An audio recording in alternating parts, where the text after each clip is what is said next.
السلام علیکم ورحمۃ اللہ وبرکاتہ۔ کیا حال ہے آپ سب کے؟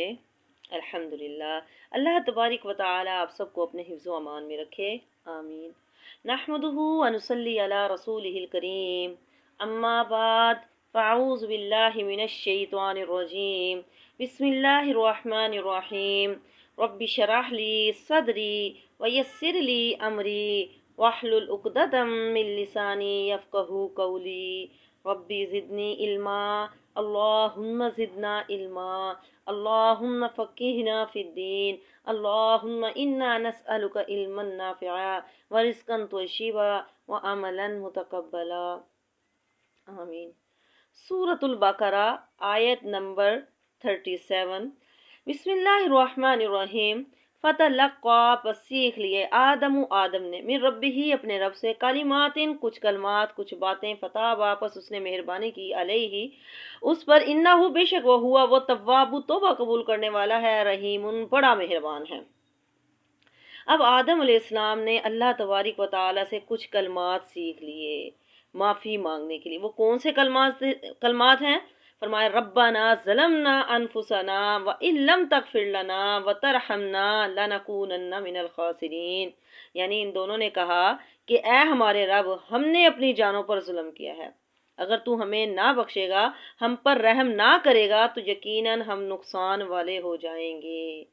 جب انہوں نے یہ دعا کی تو اللہ تبارک و تعالیٰ نے ان کی دعا قبول فرمائی۔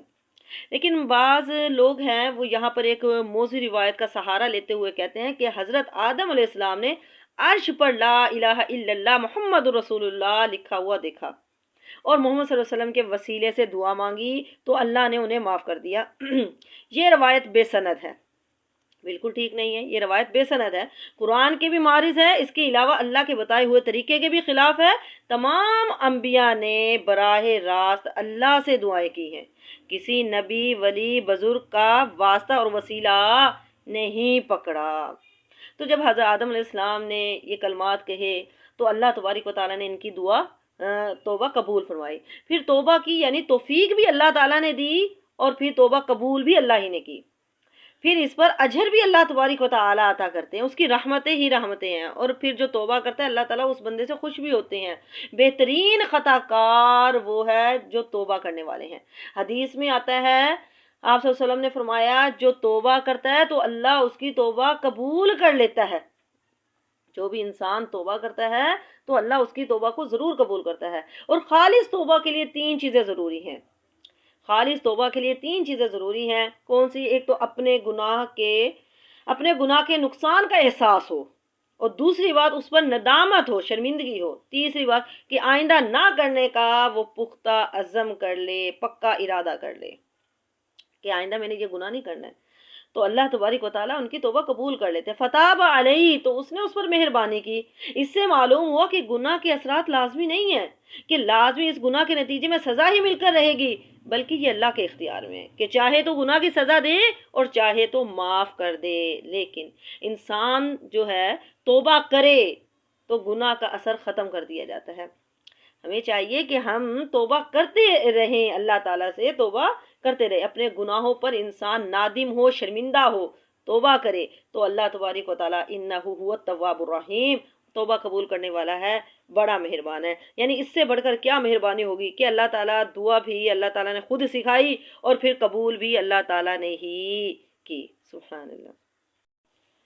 قلنا، ہم نے کہا، اہبطوا، تم اتر جاؤ، منہا اس سے، جمیعاً سب کے ساتھ، فاما، پس اگر، یاتینکم، آئے تمہارے پاس، منی، میری طرف سے، ہدن، ہدایت، فمن تابعا، پس جو پیروی کرے گا ہدایا، میری ہدایت کی، فلا خوف علیہم، فلا خوف، پس نہیں ہوگا، خوف کوئی خوف، علیہم ان پر، ولا اور نہیں، ہم وہ، یحزنون غمگین ہوں گے۔ پس تم، اللہ تعالیٰ نے اب کیا فرمایا کہ تم سب کے سب یہاں سے اتر جاؤ، جب تمہارے پاس میری طرف سے ہدایت پہنچے تو اس کی پیروی کرنا، میری طرف سے ہدایت پہنچے۔ اب کیا ہے، دعا کی قبولیت کے باوجود، جب اللہ تعالیٰ نے حضرت آدم علیہ السلام کی دعا قبول کر لی، دعا کی قبولیت کے باوجود اللہ نے انہیں دوبارہ جنت میں آباد کرنے کے بجائے دنیا میں ہی رہ کر جنت کے حصول کی تلقین فرمائی کہ اب دنیا میں رہ کر جنت حاصل کرو، نیک اعمال کرو، ٹھیک ہے؟ تمہارے پاس انبیاء آئیں گے، انبیاء کرام آئیں گے، رسول بھیجوں گا، کتابیں نازل ہوں گی، معجزات ہوں گے، معجزات دکھائے جائیں گے. تو بس پھر فرمایا فَإِمَّا يَأْتِيَنَّكُم مِّنِّي هُدًى، تمہارے پاس میری طرف سے ہدایت پہنچے گی تو جو اس کی جس نے بھی اس کی پیروی کی، فمن تبع ہدایا، پر جو اس کی پیروی کرے گا. آج ہمارے پاس اللہ کی طرف سے نازل شدہ کیا ہے؟ کیا ہے؟ دو ہی چیزیں ہیں. آج ہمارے پاس اللہ کی طرف سے نازل شدہ دو ہی چیزیں ہیں. نبی کریم صلی اللہ علیہ وسلم کا فرمان ہے میں نے تم میں دو چیزیں چھوڑی ہیں، جب تک تم انہیں مضبوطی سے پکڑے رکھو گے کبھی گمراہ نہیں ہوں گے. وہ کون سی دو چیزیں ہیں؟ ایک اللہ کی کتاب ہے اور دوسری اس کے نبی کریم صلی اللہ علیہ وسلم کی سنت ہے. دیکھیے پہلے اللہ تعالیٰ نے فرمایا فَإِمَّا يَأْتِيَنَّكُم مِّنِّي هُدًى، اللہ نے فرمایا جب تمہارے پاس میری طرف سے ہدایت آئے. پھر فرمایا فمن تبع ہدایا، جو میری ہدایت کی پیروی کرے گا. تو پتہ چلا ہدایت صرف وہ ہے جو اللہ کی طرف سے آئے. لوگوں کی رائے کبھی بھی ہدایت نہیں ہو سکتی، چاہے وہ کتنے ہی بڑے عالم ہی ہوں، کتنے ہی بڑے عالم ہی کیوں نہ ہو، ان کی رائے ہدایت نہیں ہو سکتی. ہدایت وہ ہے جو اللہ کی طرف سے آئے گی اور ہدایت ہی کی پیروی کرنی ہے. اصل بات کیا ہے کہ ہدایت کی پیروی کرنی ہے. اب یہ ہے فلا خوف علیہم ولا هم یحزنون. اب یہ بتایا گیا کہ یہ ہدایت کی پیروی کا فائدہ بتا دیا.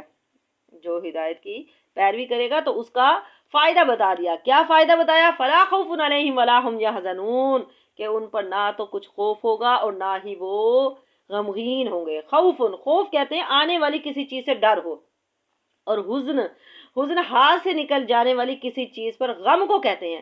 مقصد یہ ہے جو لوگ اللہ کی طرف سے آنے والی ہدایت کی پیروی کریں گے تو وہ آخرت میں نہ دنیا کی زندگی پر افسوس کریں گے جیسا کہ کفار کو افسوس ہوگا، اور نہ قیامت کے دن کی بڑی گھبراہٹ سے انہیں کوئی غم ہوگا، جیسا کہ اللہ تعالیٰ نے فرمایا کہ وہ اس دن بڑی گھبراہٹ سے امن میں ہوں گے. کون سے لوگ امن میں ہوں گے؟ جو ہدایت کی پیروی کریں گے. ہدایت کون سی ہے؟ جو اللہ کی طرف سے نازل کی گئی ہے.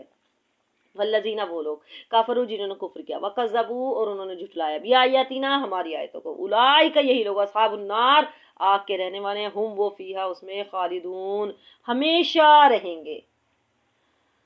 جن لوگوں نے جھٹلایا، جن لوگوں نے کفر کیا، ہماری آیتوں کا انکار کرتے ہیں، ایمان نہیں لے کر آتے، تو وہ آگ کے رہنے والے ہیں. اصحاب، ساتھی ہے، سمجھ آ گئی؟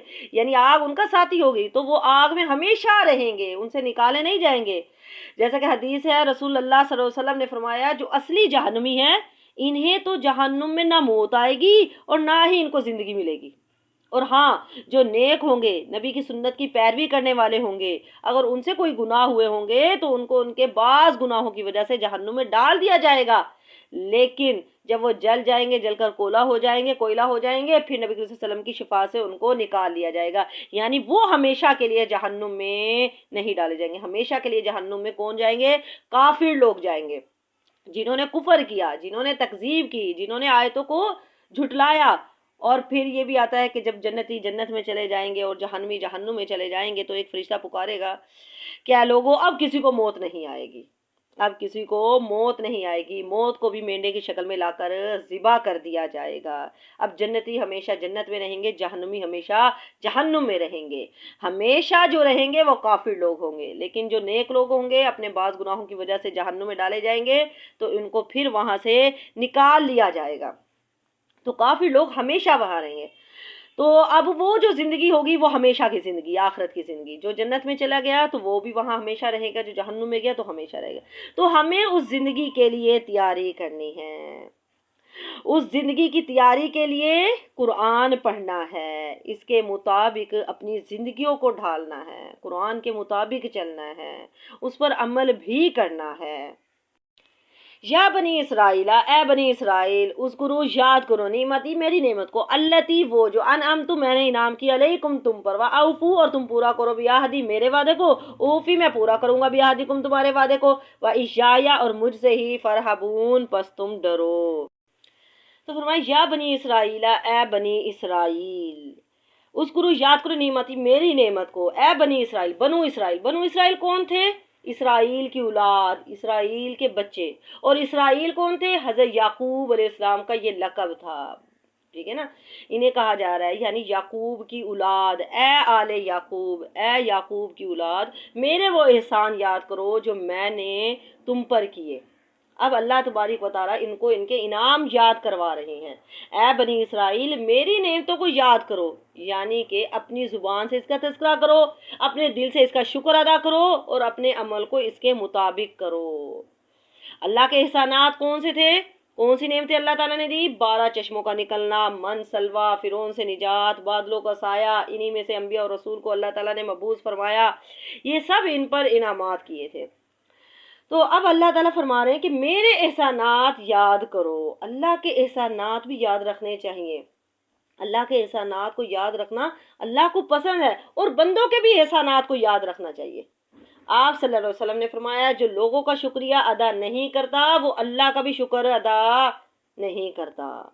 اللہ کے انعامات احسانات کو بیان کرنا یہ اللہ کا شکر ادا کرنا ہے، ان کا ذکر کرنا شکر کرنا ہے، اور ان کو چھوڑ دینا یہ ناشکری ہے. تو ہمیں بھی اللہ کے احسانات کا، اللہ کی نعمتوں کا ذکر کرتے رہنا چاہیے، اور ان پر خوش ہونا چاہیے. اور پھر نعمتوں کا شکر ادا کیسے ہوگا؟ صرف زبان ہی سے شکر ادا نہیں کرنا، بلکہ وہ کام کر کے جس کا حکم دیا ہے، جس کا حکم دیا ہے وہ اس پر عمل کر کے شکر ادا کرنا.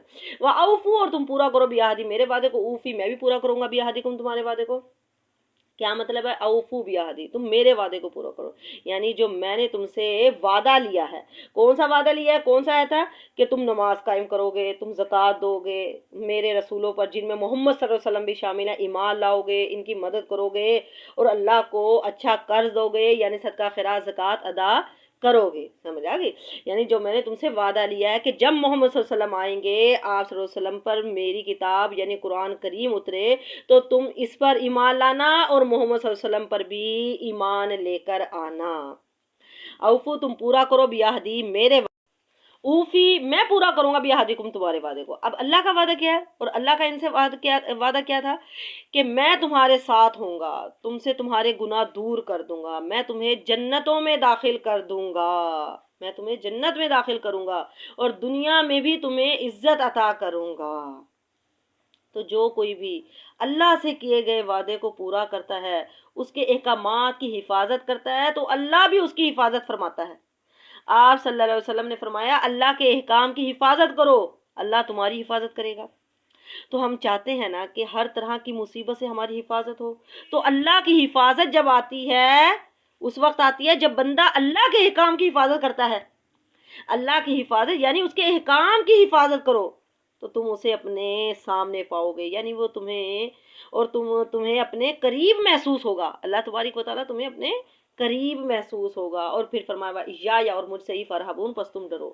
یعنی یہ نہ ہو جو عذاب تم سے پہلے لوگوں پر نازل ہوا ہے کہیں تم پر بھی نہ آ جائے، تم پر بھی وہ عذاب نہ آ جائے. تو مجھ سے ہی ڈرو، اللہ ہی سے ڈرو، کیونکہ انسان جس سے ڈرتا ہے تو پھر اس کی اطاعت بھی کرتا ہے، اس کی بات بھی مانتا ہے. تو اسی لیے کہا فرحبون، بس تم مجھ سے ہی ڈرو. وآمنو، اور ایمان لاؤ، بما اس چیز پر انزلت جو میں نے نازل کی، مصدقاً تصدیق کرنے والی ہے، لما اس چیز کی، معاکم جو تمہارے پاس ہے. ولا اور نہ تکونو، نہ تم ہو جاؤ، اولا پہلے، کافرین کافر بھی اس کے ساتھ. ولا اور نہ تشترو، نہ تم خریدو، بیااتی میری آیتوں سے، ثمناً قلیلاً تھوڑی قیمت، میری آیتوں کے بدلے تھوڑی قیمت نہ خریدو. وإیایا، اور مجھ سے ہی، فتقون، پس تم ڈرو. وآمنو بما انزلت مصدقا لما معکم، وآمنو، اور ایمان لاؤ، بما اس چیز پر انزلت جو میں نے نازل کی. کیا چیز نازل کی؟ قرآن پاک. مصدقاً تصدیق کرنے والی، لما اس چیز کی، معکم جو تمہارے پاس ہے. کیا چیز ہے؟ یعنی تورات کی تصدیق کرنے والی ہے. اب اس آیت میں بنی اسرائیل کو اسلام قبول کرنے اور نبی کریم صلی اللہ علیہ وسلم کی تابعداری کرنے کا حکم ہو رہا ہے کہ تم ایک پیغمبر کی اولاد میں سے ہو، تمہارے ہاتھوں میں کتاب اللہ موجود ہے، اور قرآن اس کی تصدیق کر رہا ہے. پھر تمہیں یہ نہیں چاہیے کہ سب سے پہلے انکار تم سے ہی شروع ہو. ولا تکونوا اولا کافر بھی، ولا، اور نہ تکونوا، نہ تم ہو جاؤ، اولا پہلے، کافر بھی اس کے ساتھ، پہلے انکاری تم ہی نہ بن جاؤ، تم سب سے پہلے کافر نہ بنو، کیونکہ تم جانتے ہو کہ آپ صلی اللہ علیہ وسلم اللہ کے رسول ہیں، اور تمہیں آپ صلی اللہ علیہ وسلم کی ساری نشانیاں معلوم ہیں. تو تمہیں تو سب سے پہلے ایمان لانا چاہیے تھا، اور تم اس کے ساتھ کفر کرتے ہو. تو تم پہلے کافر ہوئے جو جانتے بوجھتے ہوئے کفر کر رہے ہو، اپنے اوپر یہ ظلم نہ کرو، اور اگر تم ہی انکار کرنے لگ جاؤ گے تو باقی قوم بھی انکار کرے گی۔ آپ صلی اللہ علیہ وسلم نے فرمایا تھا کہ اگر ان میں سے ان کے جو 12 احبار ہیں، یعنی ان کے جو علماء ہیں، اگر ان کے یہ 12 احبار بھی مسلمان ہو جائیں تو باقی یہ سب بھی مسلمان ہو جائیں گے۔ اور ہوتا بھی ایسا ہی ہے کہ جب لیڈر کسی بات کو مان لے تو پھر ان کی دیکھا دیکھی ان کے پیچھے دوسرے لوگ بھی مان لیتے ہیں۔ تو یہاں پر ان کے جو لیڈرز ہیں، ان کے جو علماء ہیں، ان سے خطاب کیا جا رہا ہے، ان سے کہا جا رہا ہے کہ تم پہلے کافر نہ بنو، تم نبی کا ساتھ دو، تم نبی کا انکار نہ کرو، ٹھیک ہے نا۔ جب یہ یعنی مان جائیں گے تو ان کی قوم بھی پھر مان جائیں گی۔ اور پھر اہل کتاب میں سے جو شخص اس قرآن پر ایمان لاتا ہے، اس دین پر ایمان لاتا ہے، رسول اللہ صلی اللہ علیہ وسلم پر ایمان لاتا ہے، تو اس کے لیے دگنا اجر ہے۔ آپ صلی اللہ علیہ وسلم نے فرمایا 3 آدمی ہیں جن کو ان کا اجر 2 بار دیا جائے گا، ایک بار مل جائے گا، پھر دوسری بار پھر دیا جائے گا، تو اللہ ان سے اتنا راضی ہوتا ہے۔ تو ان میں سے ایک شخص وہ ہے جو اہل کتاب میں سے ہو، جو اپنے نبی پر بھی ایمان لایا ہو اور آپ صلی اللہ علیہ وسلم پر بھی ایمان لاتا ہو اور آپ صلی اللہ علیہ وسلم کی پیروی کرتا ہو، تو اس کے لیے بھی دگنا اجر ہے۔ تو فرمایا کہ یعنی تم پہلے انکاری نہ بنو، پہلے کافر نہ بنو۔ کس کا انکار نہیں کرنا؟ یعنی قرآن کا، اور جس پر قرآن نازل ہوا ہے یعنی آپ صلی اللہ علیہ وسلم، تو اس کا انکار نہیں کرنا۔ ولا تشترو، اور نہ تم بیچو، بھی آیاتی، میری آیتوں کو ثمنا قلیلا، تھوڑی قیمت کے ساتھ، میری آیتوں کو تھوڑی قیمت کے ساتھ نہ بیچو۔ کیا مطلب ہے؟ یعنی تھوڑی قیمت کے ساتھ نہیں بیچنا، زیادہ قیمت کے ساتھ بیچ دینا، نہیں، یہ مطلب نہیں ہے اس کا۔ تو تھوڑی قیمت پر فروخت نہ کرو، اس کا مطلب یہ نہیں ہے کہ زیادہ معاوضہ مل جائے تو اقام الہی کا سودا کر لو، نہیں، بلکہ مطلب یہ ہے کہ اقام الہی کے مقابلے میں دنیاوی مفادات کو اہمیت نہ دو۔ اقام الہی تو اتنے قیمتی ہیں کہ ساری دنیا کا مال و متاع بھی ان کے مقابلے میں بہت کم ہے۔ تو یہودی لوگ کیا کرتے تھے کہ وہ رات میں تحریف کرتے تھے۔ اگر کچھ لوگ آتے تھے، ان سے ظاہر بات ہے یہ علماء تھے، ان کو زیادہ علم تھا، یہ پڑھے ہوئے تھے، جب ان کے پاس لوگ کوئی مسئلہ مسائل پوچھنے کے لیے آتے تھے تو جیسے لوگ آتے تھے، جیسے لوگ مسئلے کا حل چاہتے تھے، ان کو ویسا ہی حل بتا دیتے تھے، تبدیلی کر دیتے تھے، اور ان سے گفٹ وغیرہ تحفے تحائف خرید لیتے تھے۔ تو یہی بات اللہ تعالیٰ فرما رہے ہیں، میری آیتوں کو تھوڑی قیمتوں کے ساتھ نہ بیچو۔ یعنی پھر وہ یہ کیا کہتے تھے کہ ایسے ہی ہے، شریعت میں یہی لکھا ہوا ہے، تو ان سے تحفے تحائف قبول کر لیتے تھے۔ یہی بات اللہ تعالیٰ فرما رہے ہیں، ولا تشتروا بآیاتی ثمنا قلیلا، میری آیتوں کو تھوڑی قیمت کے ساتھ نہ بیچو۔ اچھا، اس آیت کا قرآن کی تعلیم پر اجرت لینے سے کوئی تعلق نہیں ہے، کیونکہ یہ اجرت کسی غلط کام پر نہیں ہے، بلکہ ایک نہایت ہی پاکیزہ محنت پر ہے۔ رسول اللہ صلی اللہ علیہ وسلم نے فرمایا، سب سے زیادہ حق چیز جس پر تم اجرت لو اللہ کی کتاب ہے۔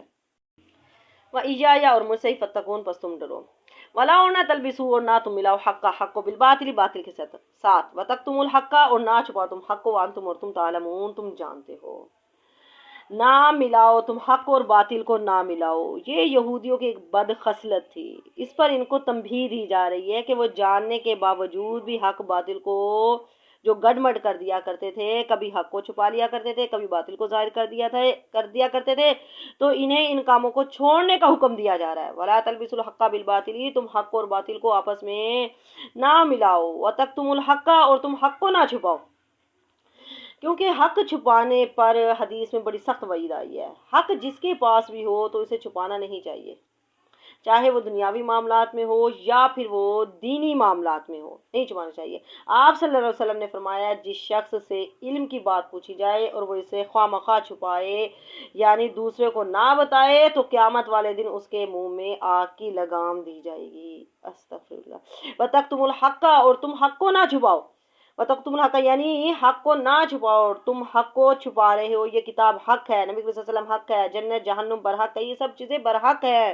یعنی دنیاوی لالچ میں آ کر نبی صلی اللہ علیہ وسلم کی نبوت کی تصدیق کو، جو ان کی کتابوں میں موجود ہے، اس کو یہ نہ چھپائیں، کیونکہ اصل میں جو مکہ اور مدینہ کے لوگ، باہر سے آنے والے لوگ، سب بنی اسرائیل کو پڑھے لکھے سمجھتے تھے، کیونکہ ان پر کتاب نازل ہوئی تھی، تو وہ سب آ کر ان سے پوچھتے تھے کہ محمد صلی اللہ علیہ وسلم جو کچھ بتا رہے ہیں کیا وہ سب ٹھیک ہے؟ لیکن افسوس، جب لوگ جا کر ان سے پوچھتے تو یہ الٹا لوگوں کو آپ کے خلاف کر دیتے تھے، بدظن کر دیتے تھے۔ تو اس بات پر ان کو سمجھایا جا رہا ہے کہ ایسا مت کرو، حق کو واضح کرو، حق کو تم نہ چھپاؤ، انتم تعلمون، جبکہ تم جانتے بھی ہو۔